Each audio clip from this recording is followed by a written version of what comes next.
ध्यान दीजिए, अनंत तनता। अनंत का मतलब हो गया ऐसा बिंदु जिसकी कोई लिमिट ना हो।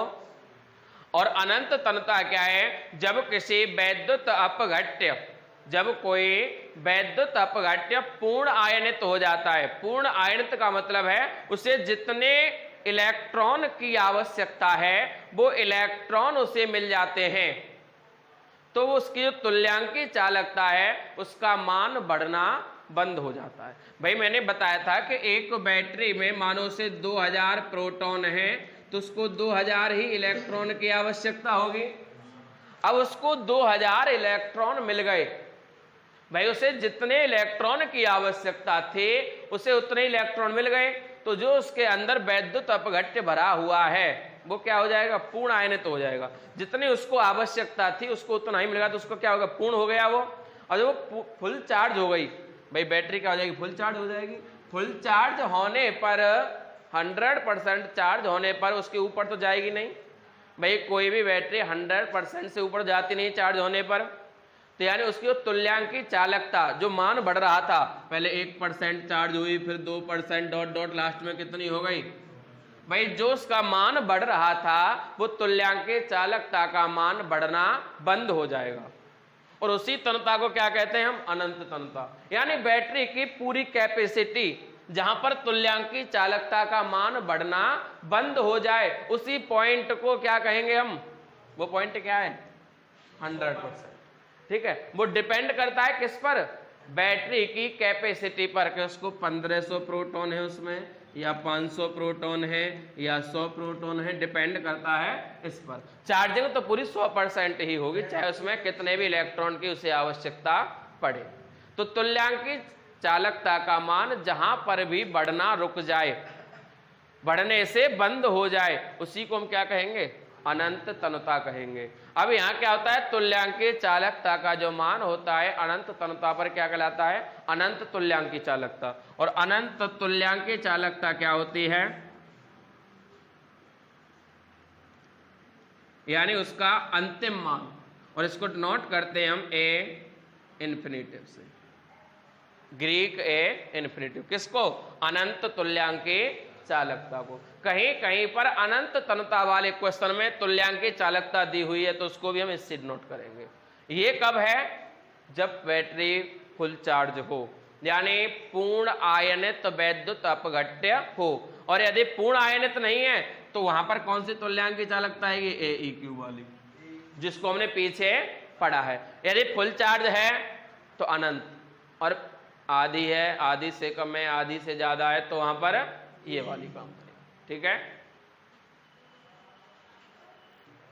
देखिए बात कर रहे कोलराउस का नियम। कोलराउस एक वैज्ञानिक थे और उन्होंने जो नियम दिया था वो नियम सबसे पहले उन्होंने दिया था वैद्युत अपघट्य की चालकता। कौन से वैद्युत अपघट्य? दुर्बल वैद्युत अपघट्य क्या होते हैं? दुर्बल वैद्युत अपघट्य वे वैद्युत अपघट्य होते हैं जिनका जो मान होता है या जो चालकता होती है बहुत ही कम होती है, जिसका हम परीक्षण सामान्य विधि से नहीं कर सकते हैं। उन्होंने एक विधि बनाई थी, आलेख बहिर्वेशन। आलेख बहिर्वेशन, और आलेख बहिर्वेशन विधि के द्वारा कोलराउस ने दुर्बल वैद्युत अपघट्यों की चालकता का वर्णन किया था। और उन्होंने एक नई परिभाषा बनाई थी, मोलर आयनिक चालकता, जहां मोल और आयन दोनों को शामिल किया गया था। उन्होंने एक नियम दिया था। तो कोलराउस का नियम क्या होता है कि यदि अनंत तनता पर किसी वैद्युत अपघट्य विलयन के, किसी वैद्युत अपघट्य की मोलर चालकता के धनायन और ऋणायन दोनों का जो योगफल होता है वो मोलर आयनिक चालकता के योगफल के बराबर होता है। यानी टोटल जितने भी मोल हैं हमारे पास उनके योगफल के बराबर होता है। किसका? टोटल पॉजिटिव और नेगेटिव आयंस का सम, यानी टोटल। कहते हैं हम, मानो हमारे पास एक पदार्थ AX है, मैंने A तत्व है और एक X उस पर क्या है? मोल हो गए। इंटू हमने ले लिया दूसरा बी तत्व है और बाई क्या हो गया इस पर मोल हो गए। भाई ए पर एक्स मोल हैं और बी पर बाई मोल हैं। अब इन दोनों में जब हम इसके क्रिया कराएंगे, रिएक्शन कराएंगे, रिएक्शन किसकी, या तो बैटरी चार्ज हो रही है, सेल चार्ज हो रहा है, या फिर उस सप्लाई निकाल रहा है, तो उसमें दोनों टूट जाते हैं और ये आ जाता है एक्स ए बाई। यानी इसके जो मोल हैं, ये किसने दिया था नियम, अनंत तनता पर बैटरी फुल चार्ज होने के बाद ये नियम दिया था कोलराउस ने। क्या दिया था कि जो बी के पास जो मोल थे वो ए के आयन बन गए। क्या बन गए, आयन। और जो ए के मोल थे वो बी के क्या बन गए, बी के आयन बन गए। और ए के आयन और बी के आयन यानी धनायन और ऋणायन दोनों का जो टोटल होगा वो किसके बराबर होगा, मोलर आयनिक चालकता। ठीक है, यानी मोल और आयन, ये क्या है मोल और ये क्या है आयन। मोल और आयन दोनों को मिला के क्या बना दिया गया, टोटल मोलर आयनिक चालकता। यही नियम किसका था, कोलराउस का। कोलराउस का नियम क्या था कि जो मोलर आयनिक चालकता का जो योग होता है वो किसी सामान्य विद्युत चालकता या उसकी मोलर चालकता के योगफल के, किसका योगफल, धनायन और ऋणायनों के योगफल के बराबर होता है। यही किसका नियम था, कोलराउस का नियम। छात्रों बात करते हैं फैराडे के नियम की। फैराडे ने जो नियम दिया था वो नियम दिया था विद्युत धारा और पदार्थ की मात्रा के बीच में भी। जो भी हमारे वैद्युत अपघट्य पदार्थ होते हैं वो किसी भी इलेक्ट्रोड पर निक्षेपित होने वाली मात्रा और उसमें प्रवाहित होने वाली, विलयन में प्रवाहित होने वाली मात्रा के मध्य में एक संबंध स्थापित किया था फैराडे ने। फैराडे ने वो संबंध व्यक्त किया था वो 1834 ईस्वी में किया था। फैराडे का पूरा नाम था माइकल फैराडे। फैराडे ने जो नियम दिए थे वो किसके लिए दिए थे, पदार्थ की मात्रा व पदार्थ की मात्रा व विद्युत धारा, विलयन में प्रवाहित होने वाली विद्युत धारा के मध्य एक संबंध दिया था और जिसे दो नियमों में व्यक्त किया था और उसे हम क्या कहते हैं, फैराडे के नियम कहते हैं। तो फैराडे का प्रथम नियम क्या था, फैराडे का प्रथम नियम, फैराडे का प्रथम नियम क्या था, फैराडे ने प्रथम नियम दिया था कि विद्युत अपघट्य पदार्थ की कैथोड एवं इलेक्ट्रोड पर मुक्त होने वाली अवस्था तथा उसमें प्रवाहित होने वाली विद्युत धारा के समानुपाती होती है। यानी कह सकते हैं कि जो उसमें पदार्थ है, पदार्थ की मात्रा समानुपाती होती है विद्युत की मात्रा के, विद्युत की, यानी हम कह सकते हैं कि पदार्थ की मात्रा समानुपाती होती है आवेश की। विद्युत की मात्रा क्या कहलाती है, आवेश कहलाती है। विद्युत की भाई एक सेकंड में प्रवाहित होने वाली विद्युत धारा क्या कहलाती है, आवेश कहलाती है। तो आप विद्युत धारा की मात्रा क्या कहलाएगी, आवेश। ये क्या है, पदार्थ की मात्रा यानी भार, उसका वेट। तो W से नोट करेंगे, W डायरेक्ट प्रोपोर्शनल Q से नोट करते हैं आवेश को। तो हम इसे ऐसे कह सकते हैं W बराबर Z इंटू Q, जहाँ Z एक तुल्यांकी या रासायनिक तुल्यांकी स्थिरांक है, रासायनिक तुल्यांकी स्थिरांक है। तब कह सकते हैं हम, एक और बात ध्यान रखिए, समीकरण नंबर 1। एक बात सुनिए, Q का फॉर्मूला, आवेश बराबर फॉर्मूला क्या होता है, फिजिक्स में पढ़ा होगा, विद्युत धारा गुणा के समय, I गुणा के T होता है। क्या होता है, I गुणा के T for time, I for electric current. यह आ गया Q बराबर आई टी, यहाँ रख दें समीकरण नंबर 1 में। तो W बराबर क्या हो जाएगा, Z गुणा के I गुणा के T आ जाएगा। यदि 1 एम्पियर विद्युत धारा 1 एम्पियर विद्युत धारा 1 सेकंड के लिए 1 एम्पियर विद्युत धारा यदि 1 सेकंड के लिए प्रवाहित होती है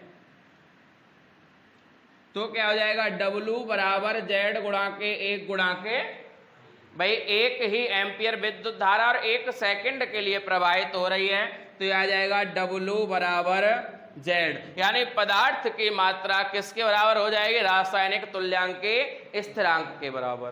तो हमारा जो नियम है वो ये है। अब देखो Z, अब Z का मान हमें निकालना हो तो हमें 3 चीज दे रखी होंगी। एक तो हमें पदार्थ की मात्रा दे रखी होगी, धारा दे रखी होगी, समय दे रखा होगा, Z का मान निकल आएगा। और Z का मान क्या होता है, Z का मान यदि हमें निकालना पड़ेगा तो Z बराबर होता है बेटा E बटे F, E बटे, जहां E बराबर क्या है, तुल्यांकी भार, E बराबर क्या है, तुल्यांकी भार, और F बराबर क्या है, फैराडे स्थिरांक। फैराडे स्थिरांक मैं पीछे भी बता चुका हूं, क्या होता है फैराडे स्थिरांक, फैराडे स्थिरांक का एक फिक्स मान होता है और वो होता है कितना, 96,500। तो F बराबर हमें फिक्स लगाना है 96,500 और E क्या है हमारा, तुल्यांकी भार। तुल्यांकी भार या तो हमें दे रखा होगा क्वेश्चन में, नहीं दे रखा होगा तो आप उसका मूलक द्रव्यमान निकाल लो, आणविक भार निकाल लो और आणविक भार का आधा कर दो, वही हमारा तुल्यांकी भार होता है। ठीक है, जैसे हम कॉपर का ले लें, कॉपर का होता है 63.4 होता है वैसे फिक्स। ठीक है, कभी 5 भी लगा देते हैं इसको न्यूमेरिकल में। अब इसका हाफ कर देंगे तो कितना आ जाएगा, 31.7। ये हमारा क्या है, M का वैल्यू, तो ये आ जाएगा E का वैल्यू। ठीक है, यानी ध्यान रखना है हमें कि जो तुल्यांकी भार होता है वो आणविक भार का फिक्स आधा होता है, लगभग आधा होता है, फिक्स नहीं कह सकते हम, पर जब हमें नहीं दे रखा होता है तो उसका फिक्स आधे को इसका क्या मान के चलते हैं, तुल्यांकी भार। वैसे इसको ये 63.47 होता है, तो इसको पूरा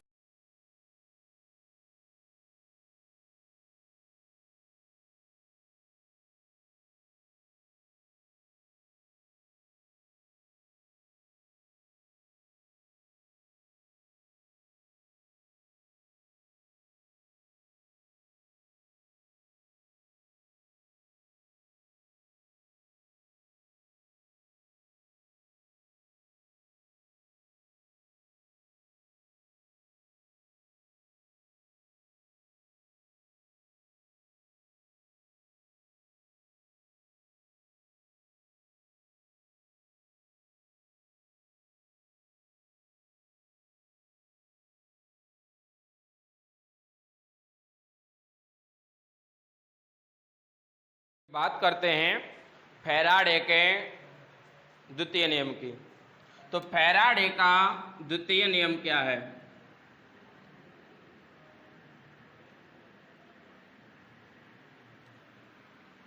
फैराडे द्वितीय नियम दिया था कि यदि किसी वैद्युत अपघट्य पदार्थ की मात्रा के लिए यदि समान विद्युत धारा समान समय के लिए प्रवाहित की जाए, यानी विद्युत धारा और समय क्या होना चाहिए, समान होना चाहिए, पदार्थ क्या होने चाहिए, भिन्न भिन्न पदार्थ, भिन्न भिन्न इलेक्ट्रोडों पर भिन्न भिन्न पदार्थ होने चाहिए। यानी कहें कि पदार्थ तो अलग अलग हों परंतु विद्युत धारा और समय क्या हो, समान हो।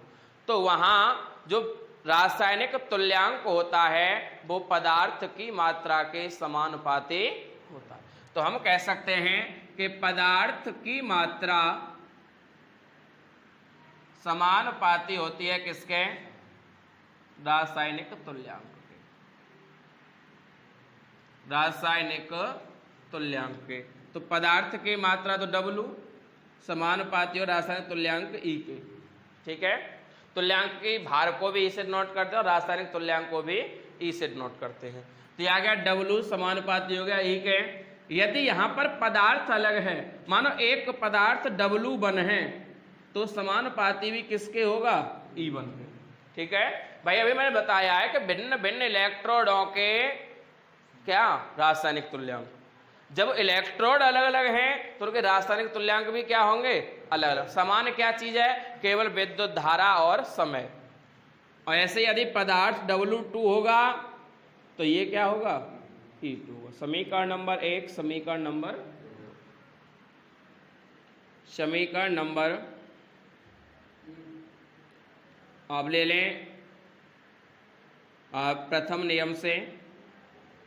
प्रथम नियम क्या था, W बराबर Z गुणा के I गुणा के T, यही तो था। अब इसकी तुलना करें, यदि पदार्थ की मात्रा भिन्न भिन्न व समय तथा विद्युत धारा समान हो, समय और विद्युत धारा क्या हो, समान, तो हम कह सकते हैं कि W बराबर W1 तो बराबर क्या हो जाएगा, Z1 I गुणा के T, समीकरण नंबर 3। यदि W2 ले लें तो क्या हो जाएगा, Z2 गुणा के I गुणा के, हमने यहाँ पे 1 और 2 क्यों नहीं लिया, क्योंकि हमें दिया गया है कि विद्युत धारा और समय तो एक ही है, वहां 1 और 2 नहीं है, अलग अलग क्या है, पदार्थ और उनके तुल्यांक, पदार्थ और तुल्यांक। तो हम यहां बात करें, अब कह दें समीकरण नंबर 3 को समीकरण नंबर 4 से भाग करने पर, भाग क्यों कर रहे हैं, अनुपात बनाने के लिए, दोनों का अनुपात। तो यह आ जाएगा W1 अपॉन W2 बराबर Z1 गुणा के I गुणा के T बटे Z2 गुणा के I गुणा के, ये तो कैंसिल हो गया, क्या आ गया, W1 बटे W2 बराबर Z1 बटे Z2 आ गया। इसको क्या कहते हैं, समीकरण नंबर 5। अब समीकरण नंबर 1 और 2 से देखो, W1 का वैल्यू क्या है, किसके समानुपाती है, E1 के, W2 किसके है, E2 के। तो हम इसको ऐसे भी तो कह सकते हैं कि Z1 अपॉन Z2 बराबर E1 अपॉन E2 कह सकते हैं। यदि ये बात सही है तो हम ऐसे भी कह सकते हैं कि Z भी समानुपाती होगा किसके, E के, यानी वैद्युत रासायनिक तुल्यांक भी समानुपाती होगा किसके, रासायनिक तुल्यांक। ये Z क्या है, वैद्युत रासायनिक तुल्यांक, और ये क्या है, केवल रासायनिक तुल्यांक। समझ में आ गया होगा। फिर दोबारा समझाया तो ये क्या है हमारा, ये तो प्रथम नियम था, और प्रथम नियम में उसने यही चेंज किया बस, केवल प्रथम नियम क्या था, केवल एक पदार्थ के लिए प्रथम नियम है केवल। अब द्वितीय नियम किसके लिए है, जहां 2 या 2 से अधिक अलग अलग पदार्थ हों, भिन्न भिन्न पदार्थों के लिए। तो भिन्न भिन्न पदार्थ है तो उनकी मात्रा भी क्या होगी, भिन्न भिन्न होगी। तो उसको हमने W1 और W2 मान लिया। जब मात्रा चेंज होगी तो उसका स्थिरांक भी क्या होगा, चेंज होगा। उसमें दिया है हमें सेकंड नियम में स्पष्ट कि समान समय के लिए समान विद्युत धारा प्रवाहित की जाती है, यानी विद्युत धारा और समय में कोई परिवर्तन नहीं होगा। तो हमने इनको दोनों को रेशियो बनाने के लिए कि किस अनुपात में चेंज हो रहा है, हमने भाग कर दिया। भाग में दोनों ये कैंसिल हो गए, W1 अपॉन W2 बराबर आ गया Z1 अपॉन Z2 के। और W1 और W2 का मान समीकरण नंबर 1 और 2 से दे रखा है, E1 और E2। तो हम कह सकते हैं कि दोनों तुल्यांक, रासायनिक तुल्यांक और वैद्युत रासायनिक तुल्यांक भी एक दूसरे के समानुपाती होते हैं। ये हमारा सेकंड नियम है। वैसे हमारे न्यूमेरिकल में जो काम आएगा वो सबसे मेन फॉर्मूला तो ये फैराडे के प्रथम नियम का, और एक ये दोनों 5 और 6 समीकरण कहते हैं इनको, ये दोनों हमारे काम आने वाले हैं। देखिए फैराडे के नियम के अकॉर्डिंग या उसके बेस पर यदि न्यूमेरिकल, तो एक क्वेश्चन दिया है हमें कि AgNO3 यानी सिल्वर नाइट्रेट, सिल्वर नाइट्रेट के विलयन में 30 मिनट यानी समय बराबर दिया है 30 मिनट, 30 मिनट तक कितनी विद्युत धारा प्रवाहित की जाए। यानी हमें पूछ क्या रहा है, विद्युत धारा पूछ रहा है, कितनी विद्युत धारा प्रवाहित की जाए कि हमारी 25 ग्राम चांदी निक्षेपित हो जाए। यानी 25 ग्राम चांदी क्या हो जाए, निक्षेपित हो जाए, आयनित हो जाए। कितनी चांदी, 25 ग्राम। तो W बराबर हो गया 25, समय आ गया कितना 30 मिनट, और हमें निकालनी क्या है, विद्युत धारा निकालनी है, और हमें चांदी का तुल्यांकी भार यानी E बराबर दिया है 107.9। अब बात करते हैं भाई, हमें तुल्यांकी भार E दे रखा है, या Z का मान तो नहीं दे रखा। यदि वैद्युत रासायनिक तुल्यांक दे रखा होता तो हम सीधा Z लगा देते। अब यहाँ Z का मान तो नहीं दिया है। पहली बात, समय को भी चेंज कर लो सेकंड में, MKS पद्धति चलेगी, यहाँ ध्यान रखना है। 6 या 18, 1800 सेकंड हो गई। ठीक है, फॉर्मूला क्या होता है, W बराबर Z गुणा के I गुणा के, अब यहाँ Z नहीं है तो क्या लगाएंगे, E बटे F लगाएंगे। ठीक है, हमें मान किसका निकालना है, I का, तो हम इसे ऐसे लिख सकते हैं कि W गुणा के F बटे E गुणा के T लिख सकते हैं। पक्षांतर करने पर भाई A और T का गुणा हो रहा था तो उनका भाग हो गया, F का भाग हो रहा था उसका गुणा हो गया। मान लगा दीजिए यहाँ पर I बराबर W का मान कितना है 25, F का 96,500 फिक्स होता है, बटे E का मान 107.9 गुणा के T का मान कितना है 1800 सेकंड। 2 0 से 2 0 इसे गुणा कर लो, 25 पंजे 125, 25 छिक्के 150 और 12 162, हाँ से 16, 25 निम्मा 225, 225 और 16 241 बटे 18 निम्मा 162, हाँ से 16, 18 सत्ते 126, 126 और 16 126 और 16 142, 0 आ रहा है तो 4 को यहाँ लगा देंगे, हासिल 1 रह गया, 18 1 18 और 1 19, एक संख्या बाद लगा देंगे पॉइंट।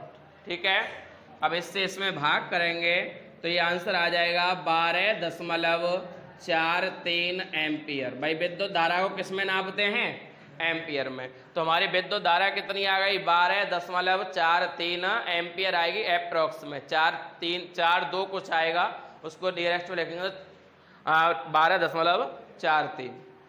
यदि हमें इनमें ऐसे देखो, ऐसे हमारे पास 1 2 3 4 5 बिंदु हैं, 5 बिंदुओं में F तो हमारा फिक्स है, बाकी कोई फिक्स नहीं है, तो बाकी हमें एक तो ये होगा ऑलरेडी हमारे पास है, बाकी इन 4 में से 3 हमें दे रखे होंगे और एक चौथे का मान किसी का भी पूछ सकता है जो हमें निकालना पड़ेगा।